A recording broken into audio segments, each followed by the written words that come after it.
All right, let's go ahead and get this blow mold packaged.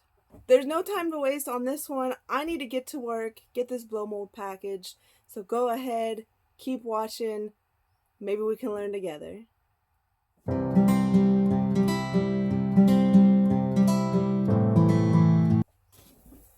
Alright, so you can't see my face, but that's okay. This is going to be a trial and error. I have different boxes sizes. This one looks like a good one to cover the ears with. We shall see. I have this whole box of bubble wrap, so that should definitely be enough.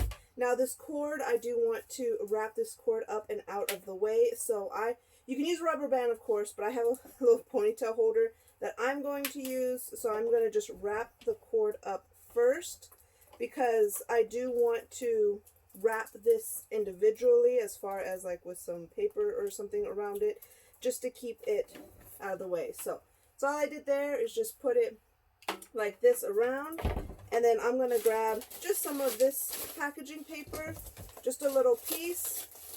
I'm not measuring or anything, I'm just cutting a little piece to wrap around the cord. Let's see, show you guys.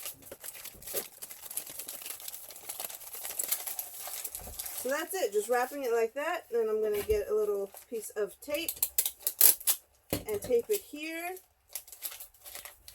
And this will just stay up like that whenever I wrap it with some bubble wrap. So I'm not going to go crazy with the bubble wrap. I'm going to do one layer around, and that's it. And that's mainly to protect it from getting scratched. Now, I did think about using more packaging paper, like just brown paper, but this is my first blow mold, and it's very cute, adorable. I don't want anything to happen to it, so I'm going to probably do maybe a little extra than what other people would do, and go ahead and use the bubble wrap. So I'm going to start down here. Tape came undone. I'm going to start right here so that I can get that wrapped and out of the way. Actually, I'm going to put it here on the side so that it doesn't make it any thicker, and it still just wraps right around this small little crevice.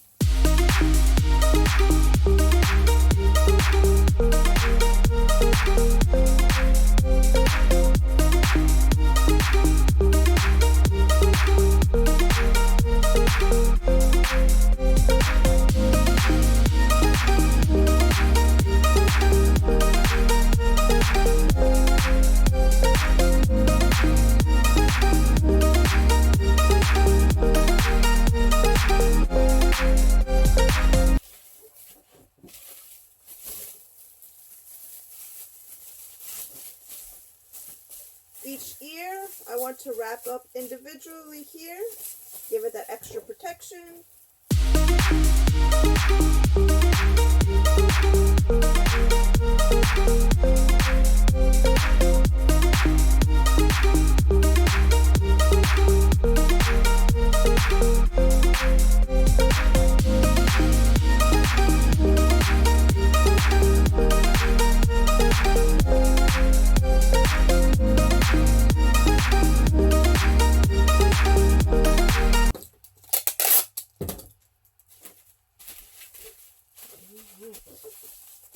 There we go. That's looking really good, actually. And I haven't really used that much supply, so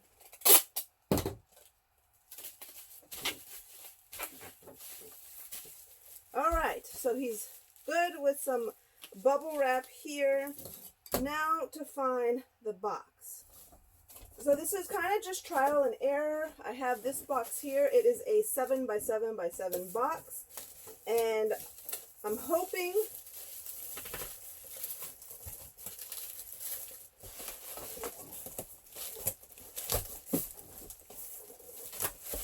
alright, that actually fits very well. So you can see there's not much room. It's almost right to the top.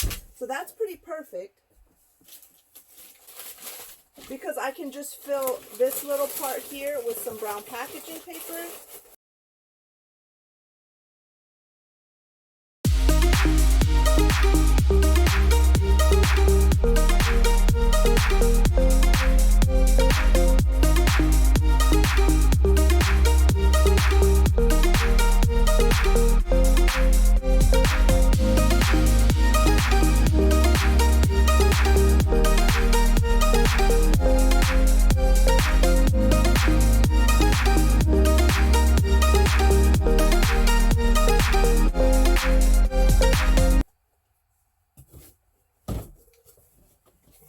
Alright, this box looks like it's going to be too small. So what I might do, this box, and I have this box here. This is very pretty, and it's very themed Easter-like, so spring. So I really want to use this box. So we'll start with this box, and I'm going to open it up here.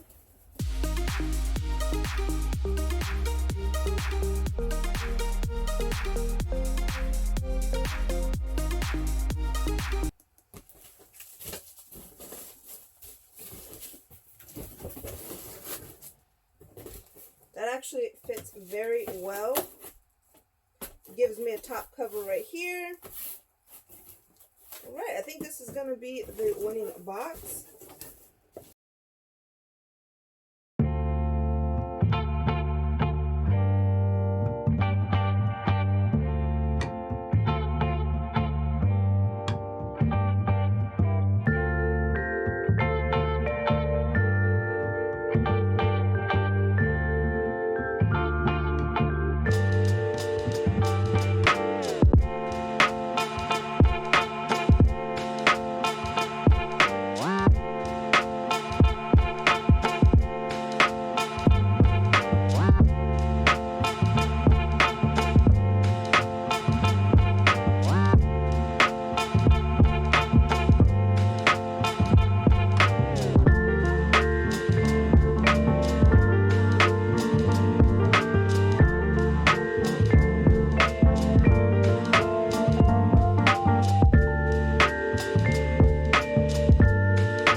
It's a 16 buff in the dark.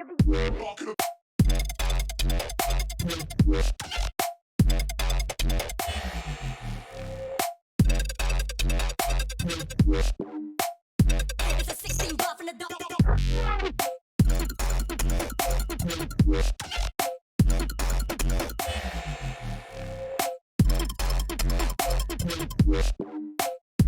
It's a 16.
All right, now what it weighs, there we go. So that's going to be round up to 5 pounds. Here's our lovely 5-pound package. Now let's go to shipping. So I just finished measuring it, and fortunately it stayed pretty much the same measurements that I entered, so 23 inches by 11 by 11 at the widest point and the longest point, and this is going to be the height. So unless, you know, I can play around and see if it's cheaper to ship it like this and say that this is the length and then this is the height. So we'll see how shipping works. Alright, so I know that's not super fancy, but I got lucky because the person who purchased it was in Texas. So you can see right over here that they paid $27.53 for FedEx SmartPost. So that's the shipping that they chose. And at 5 pounds FedEx, so there's the measurements, 23, 11 by 11, it cost $18.62. So I am extremely happy with that already. I don't want to waste any more time trying to find a cheaper shipping post because I think that's pretty dang good. So I'm going to go ahead and just purchase that like it is. And normally when there's a big difference like this, I mean, that's what, about $9 difference as far as what the buyer paid for shipping, I would refund the buyer some of that shipping. However, you saw that it did take me 25 minutes to package the item. It took me a lot of bubble wrap and a lot of packaging paper, a lot of cardboard, a lot of tape. So I did utilize a lot of the material. So I am going to compensate that for the handling part because this is supposed to be like your shipping and handling fee kind of. So I am going to go ahead and just leave it like that. I'm going to take the win on the few extra dollars of shipping and just utilize that towards like my supplies. So just giving you guys an idea here. So if you have something like this, now I am in Texas, so this is the cheapest that it would cost to ship, $18.62. This is the cheapest area for me, so in Texas. Now, of course, let's go ahead and see, just out of curiosity, if we switched from FedEx. So this gives you a breakdown on some shipping options. So $18.62, that's where I'm at. And you can see over here, if I did priority mail, it would be $20.21. So not a big increase, but it still is an increase. So right here, we can go UPS grounds for $13.30. So that would actually be $5 cheaper. That's a huge difference. Now, because of that, $5.32, I would change it. However, the buyer knows that they're getting FedEx, and it's different, I know, for like UPS versus FedEx or USPS. So I don't want to change the exact service on them. I would recommend that you can message the buyer and say, hey, I found a cheaper shipping. I'm willing, to give you $5 back on shipping, but it would go through UPS. Did you want me to go ahead and do that, or do you want to stick with the FedEx? And then see what they say.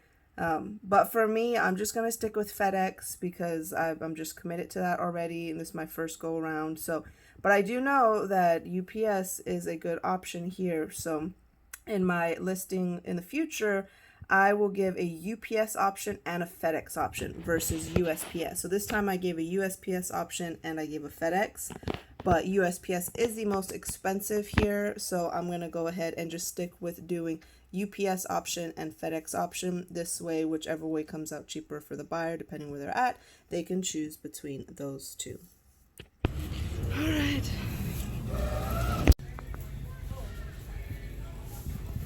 Goodbye, little bunny.